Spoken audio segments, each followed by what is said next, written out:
नमस्कार। इस वक्त मौजूदगी हमारी प्रतापगढ़ क्षेत्र के अंतर्गत माँ बेल्हा देवी एजेंसी मारुति, जिसके संस्थापक हमारे भैया जी देश सेवक उर्फ डब्बू भैया हैं। पहली आपकी राजनीतिक में जो आपका बहुत अच्छा फैक्ट भी रहता है, कहीं ना कहीं विकास के लेकर क्या कुछ कहना चाहेंगे सर? पहले क्या नाम पड़ेगा आपका? हमारा नाम देश सेवक डब्बू सिंह है। आपने अपने चैनल पे बुलाया, इसके लिए बहुत बहुत धन्यवाद। Thank you so much.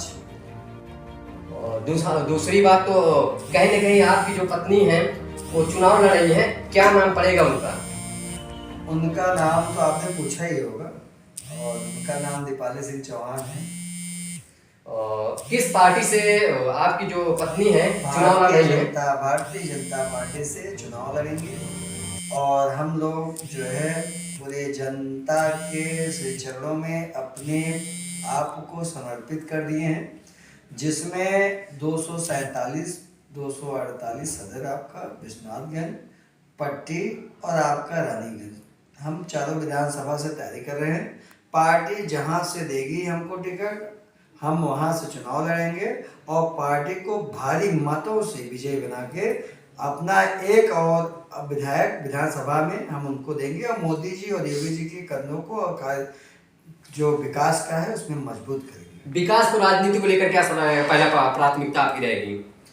देखिए, आप देखते हैं कि नेता लोग जो है चुनाव में आते तो हैं, और चुनाव टाइम में बहुत नेता आ जाते हैं टिकट को लेकर के, टिकट मांगने के चक्कर में, लेकिन जीतने के बाद वही आप देख लीजिए कि कोई भी नेता काम नहीं करता है, जनता के साथ बराबर बना नहीं रहता है। तो उसमें हमारा जो जनता है, जो बेचारी जनता अपने नेता को वोट देती है और ये उम्मीद में देती है कि इससे हमारे जनपद का और हमारे परिवार का, समाज का, हमारे पूरे जनपद का विकास होगा, विधानसभा का विकास होगा, हमारे तहसील का होगा। वो विकास नहीं होता, केवल नेता क्या करता है कि कमीशन और जो नवयुवक बच्चे हैं जिनको खेलने की अभी उम्र है, जिनको पढ़ने की, कुछ आगे बढ़ने की उनकी उम्र है, उनको आपराधिक के दिशा में उनको मोड़ दिया जाता है, उनके फर्जी मुकदमे में उनको फंसाया जाता है, केवल एक दूसरे के तुमने मेरे चुनाव में हमारा मदद नहीं किया था, प्रचार नहीं किया था, और हमारा आपने जो है वोट मांगने हमारे साथ नहीं निकले थे। ऐसे नेता जो अपने प्रतिशोध में, अपने विरोध की भड़ास को निकालने के लिए उनके ऊपर मुकदमा कराते हैं, और वो बेचारा मुकदमे में जूझता रहता है, पूरा परिवार का विकास हो जाता है। तो हम ऐसे लोगों को आगे बढ़ाने का काम करेंगे जो कुछ करना चाहते हैं, और हमारी प्राथमिकता रहेगी शिक्षा रहेगी। आप स्कूल का हो जो बहुत अवैध तरह से जो वसूली की जा रही है, जो स्कूल में बहुत पैसे लिए जा रहे हैं, आम नागरिक का लड़का अच्छे स्कूल में पढ़ाई नहीं कर पा रहा है, और जो हमारे प्राथमिक विद्यालय हैं उनका, जो हमारे सरकारी विद्यालय जो उनकी स्थिति खराब होती जा रही, उनको सुधारने का काम करेंगे। समय पे टीचर्स आए, समय पे सारा काम हो, और हमारे जो सड़कें हैं जिसमें कमीशन खोरी होता है, सड़क का पैसा या 10 लाख रुपये, 5 लाख रुपये जो है जनप्रतिनिधि का कमीशन चला जा रहा है, इन सब चीज़ों पे हम रोक लगाएंगे और अच्छे जो है विकास करेंगे। और हमारा स्वास्थ्य, आप देख लीजिए, स्वास्थ्य में जो डॉक्टर्स हैं, जो एम्बुलेंस हैं, जो आपका स्वास्थ्य को लेकर के जो यहाँ छोटे छोटे ऑपरेशन नहीं होते तो रेफर कर देते हैं, ऐसी सुविधाएँ हमारे उत्तर प्रदेश के डिप्टी सीएम ब्रजेश पाठक जी हैं, उनका भी संघर्ष रहता है, उनका भी पूरा जोर रहता है कि हम अपने हॉस्पिटल की व्यवस्थाओं को योगी जी की सरकार में सुधर भी रही है, और आगे हम हमारे कार्यकाल में और भी अच्छा करने की पूरी कोशिश करेंगे। रोजगार को लेकर क्या व्यवस्थाएं रहेंगी आपके? रोजगार को लेकर के जो हमारे जनपद के, हमारे प्रदेश के, हमारे जो बच्चे हैं, उनको जो निरंतर आप देख रहे होंगे सरकार तरह तरह की योजनाएं ला रही हैं, तरह तरह के जो हमारे सरकार की योजनाएं हैं, जो भर्ती हैं, जो हमारे शहर में और हमारे प्रदेश में जो फैक्ट्रियां लग रही हैं, उन पे रोजगार निरंतर जो है नवयुवक को देने का प्रयास सरकार कर रही है। उन्हीं प्रयासों में जो रोजगार में हम हमसे जुड़े, हमारे विधानसभा से जुड़े हमारे नवयुवक रहेंगे, जिनका अच्छा पढ़ाई में रुचि रहेगा, उनको हम लोग जोड़ेंगे, और आगे सरकार से भी उनके लिए, उनके परिवार के लिए, और अपने और विधानसभा को सबसे ज़्यादा मैं चैलेंज करता हूँ आपके चैनल के माध्यम से, सबसे ज़्यादा अपने विधानसभा से मैं पूरे उत्तर प्रदेश में सबसे ज़्यादा रोजगार दिलाने का कार्य करूँगा। किस विधानसभा से आपका चुनाव रहेगी तैयारी है सर? देखिए, हम लोकसभा की तैयारी इसके पहले भी कर रहे थे। लोकसभा में आपका पूरा जिला आ जाता है प्रतापगढ़, जिसमें हमारे कार्यकर्ता का पूरा उत्साह था हमको लेकर के। हमको पार्टी ने टिकट नहीं दिया, जिसका अंजाम आप देख ही रहे हैं। बिल्कुल। सीट भाजपा की खराब हो गई।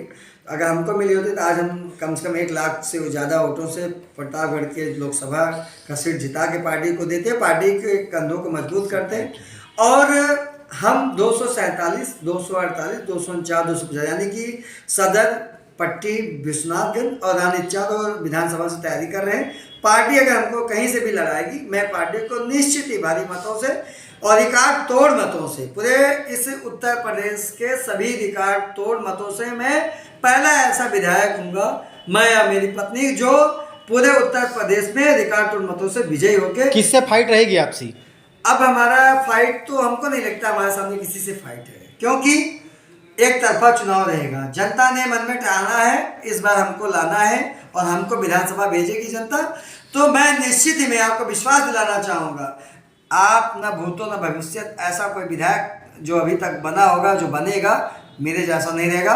हम जनता के लिए ही काम करेंगे, जनता के ही विषय में सोचेंगे और जनता और देश और प्रदेश और हमारे देश राष्ट्र हित में जितना काम बन पड़ेगा मैं करता हूँ और करता रहूँगा और करके दिखाऊंगा। जातिगत की राजनीति कब तक होती रहेगी सर, जो लेकर चुनाव में आए दिन राजनीति बढ़ती तेज दिखाई देती है और जीत जाते हैं उसके बाद दिखाई नहीं पड़ते क्षेत्र में? देखिए, आपको भी पता होगा कि राजनीति में अगर जातिवाद को लेकर के आप राजनीति में आओगे तो आप अपनी राजनीति को बस एक बार, वन टाइम आप भी राजनीति कर पाओगे, उसके बाद आपको जनता बाहर का रास्ता दिखा देगी। चाहे आप पिछड़ों वर्गों को लेकर चलिए, चाहे सवर्ण लोगों को लेकर, जातवाद को आप घर रख के काम करिए। वर्तमान में आप जो जनप्रतिनिधि हैं अपने प्रतापगढ़ में, आप देख रहे हैं जातवाद का पूरा जातवाद किया जा रहा है। आप जो है जातवाद को लेकर के काम कर रहे हैं, जातवाद को लेकर के जो है सड़क और सरकार की योजनाएं दे रहे हैं, जातवाद के खनिज नल पानी ये रोजगार और दे रहे हैं। ऐसे जातवाद करने वाले नेता क्षणिक मार्ग कुछ दिनों के होते हैं और दोबारा जनता को भारी मतों से उनका घर का रास्ता दिखा देती है। ऐसे भ्रष्ट टाइप के नेता, ऐसे गड़बड़ नेता, जातपात पे राजनीति करने वाले नेता कुछ दिन की राजनीति होती है और बाकी राजनीति में चल नहीं पाते। सिर्फ क्षेत्रों में जैसे देखा जाता है कि कहीं प्रधानी के चुनाव में, कहीं नगर पालिका के चुनाव में, वहां पर विकास जो होता है, विकास के बड़े बड़े दावे किए जाते हैं और वहां पर लागू भी किया जाता है, उसका गमन कौन कर लेता है सर? ये दिखाई नहीं देता क्षेत्र में विकास को लेकर। देखिए, मैं पहले भी गरीबों के लिए बोला जाता है ये विकास हो रहा है। मैं पहले भी बताया, मैं दोबारा भी बात को रिपीट कर रहा हूँ कि मैं कुछ अलग करके दिखाऊंगा, उसमें सब दिखाई ही देगा। पैसा कितना आया, कितना गया, कितना लगा, एक एक चीज़ की रिपोर्ट हमारे जनता जनार्दन के पास रहेगी, देवतुल जनता उसकी हिसाब लेगी।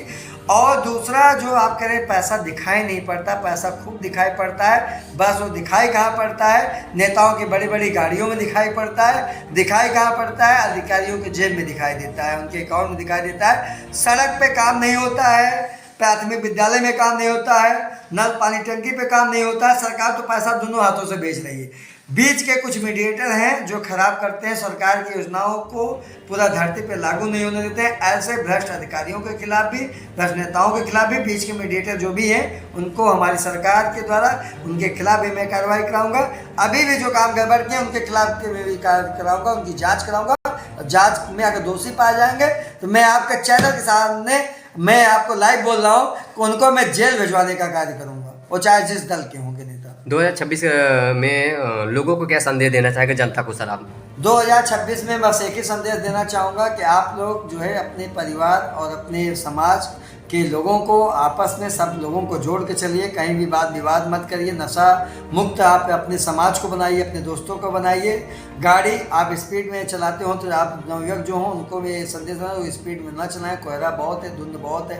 एक एक्सीडेंट पूरे परिवार के बच्चों को जो है खराब, उनका पूरा परिवार का योजना जो भी रहती है कि हम आप अपने बच्चों को पढ़ाएंगे, हमारा बच्चा ऐसा होगा, सब खराब हो जाता है। बहुत अंधकार में उस परिवार का जीवन चला जाता है। आराम से चलाइए।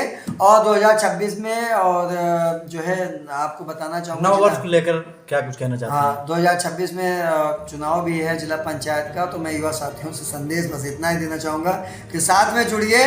कहीं भी किसी भी प्रकार का तन मन धन के साथ मैं आपके से चरणों में खड़ा हूँ। कोई आदेश हो तुरंत आप आधी रात आप एक फ़ोन करेंगे, रिंग करेंगे, मिस कॉल करेंगे, मैं आपको खड़ा मिलूँगा और आपको लगेगा जो काम यहाँ का जनप्रतिनिधि नहीं करा पाएगा, मैं करके नहीं दिखाऊंगा, तो मेरा नाम देश सेवक डब्बू सिंह से आप जो बदल के जो मन के वो रख दीजिएगा। मैं इतना आपको चैलेंज के साथ कह रहा हूँ। क्या नाम पड़ेगा सर आपका? हमारा नाम देश सेवक डब्बू सिंह है। पूरे देश में एक ही देश सेवक डब्बू सिंह है, दूसरा देश सेवक अभी तक नहीं पैदा हुआ है। ठीक है, बहुत बहुत धन्यवाद। Thank you.